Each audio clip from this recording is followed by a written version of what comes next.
he can't keep getting away with this. He really can't keep getting away with this. Why is he getting away with this? I'm talking about Jon Moxley. I'm talking about AEW because I'm sick of Jon Moxley. I've seen it. I have seen it. And he's got to have some sort of blackmail. He's got to have something. He's doing something. He's sucking something. He's kissing something. He's hugging somebody, or he's got somebody tied up in the basement and he wants the ransom, but the ransom payment is main events and titles in AEW. Because it's unexcusable. Okay. He's laying stinkers. I'm talking about huge, steaming, disgusting stinkers in these last 3 AEW pay-per-views, to the point where he almost comes very, very close to completely invalidating the whole pay-per-view, and in turn invalidating all the work that the other wrestlers are doing on the pay-per-view by being in the main event.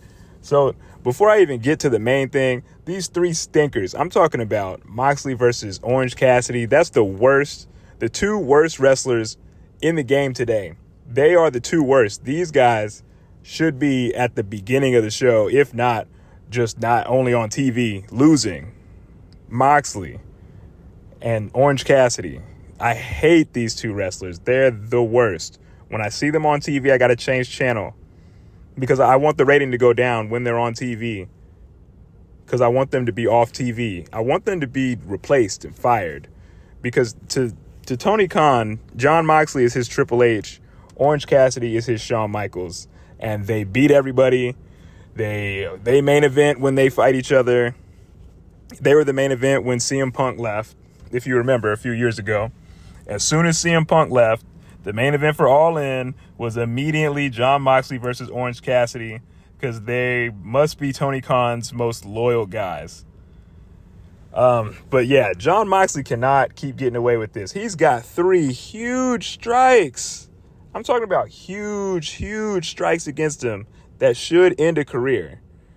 These are Jeff Jarrett TNA, Jeff Jarrett WCW level main events. Nobody liked Jeff Jarrett's main events. Nobody did. Jeff Jarrett was... Anyway, enough about Jeff Jarrett. This is about Jon Moxley. So a few years ago, they had the exploding cage match.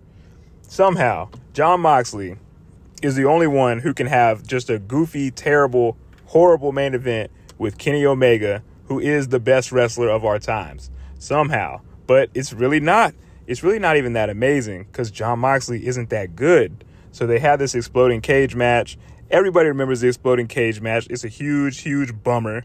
Nobody talks about it. Everybody wants to forget it, as you should. It was horrible. And it ended with the little sparklers going off and Eddie Kingston looking crazy, looking silly as hell. It was just a huge waste of time. Typical Jon Moxley main event.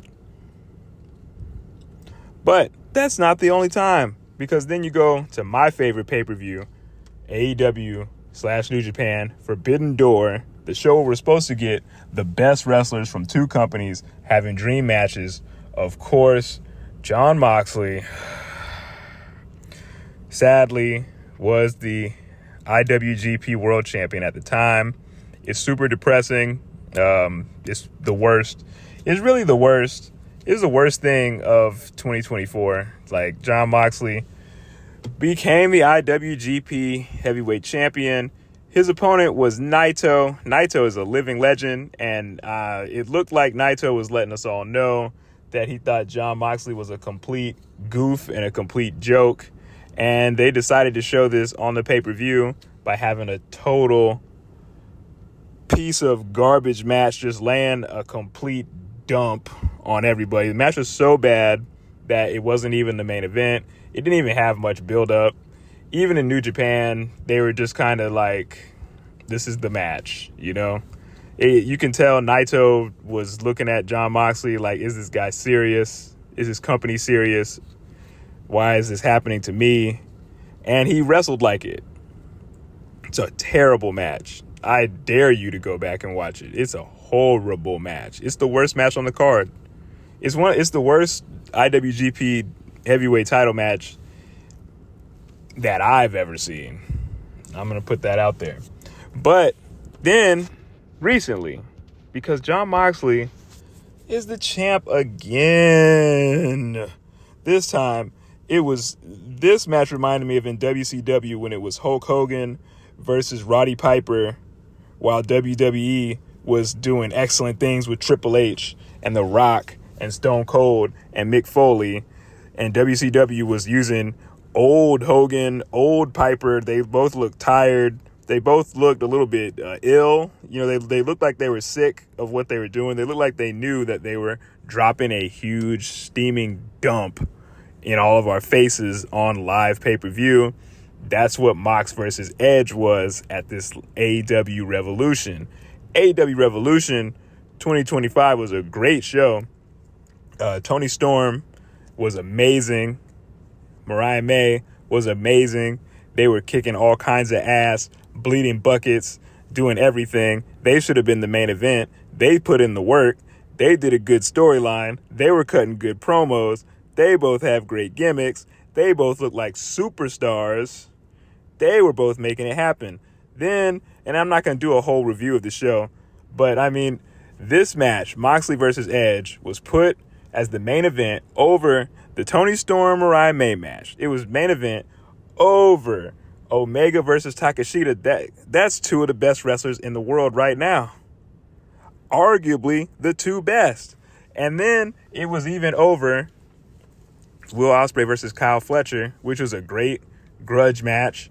Two guys bringing it all, stealing the show, having a fantastic athletic exhibition with a storyline, with like stuff that you've never seen, stuff that shouldn't be possible.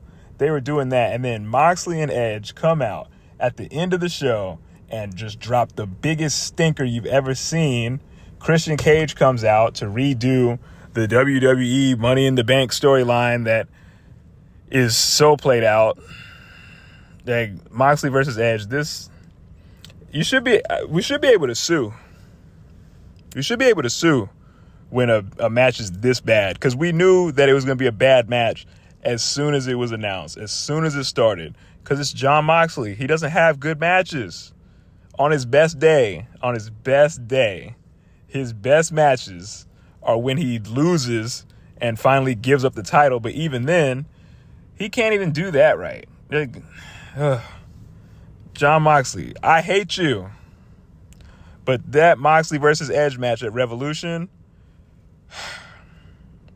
my God.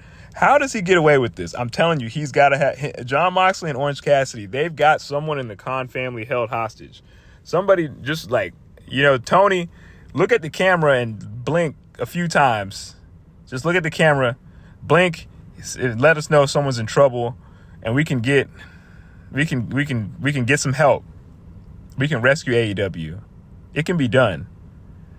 It seems like there's something going on where Moxley and Orange Cassidy have this company held hostage. Jon Moxley, he's not good. He's not good. He looks fake. And Edge is one of my best friend's favorite wrestlers.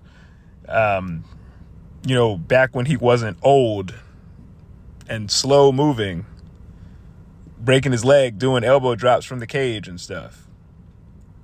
It's over. It's over, guys. And I don't want to see Edge versus Christian again. That was a good show, good feud, good storyline over 20 years ago. It's over, fellas. It's over. AEW is at risk of becoming the next TNA, the next WCW. These matches, I'm trying to tell you, when you put these old WWE wrestlers in the main event over the talented guys, what you're telling the talented guys is they need to go to WWE.